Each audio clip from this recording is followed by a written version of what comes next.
Знаешь ли ты человека по фамилии Беззубый? Нет. На самом деле ты знаешь этого человека. Ну, не лично, но ты слышала очень много его музыки. Фамилия, полученная композитором при рождении, Беззубый. Это фамилия старинного казачьего рода из Подвятки, прославившегося отсутствием ряда коренных зубов у всех представителей по мужской линии. Считалось, что это проклятие или особая форма аристократического вырождения. Сам Петр Ильич Чайковский с раннего детства страдал от крошечных и хрупких зубов, и уже к 15 годам пил все исключительно через трубочку.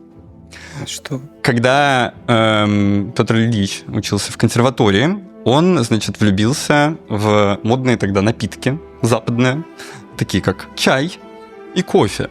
Чайковский.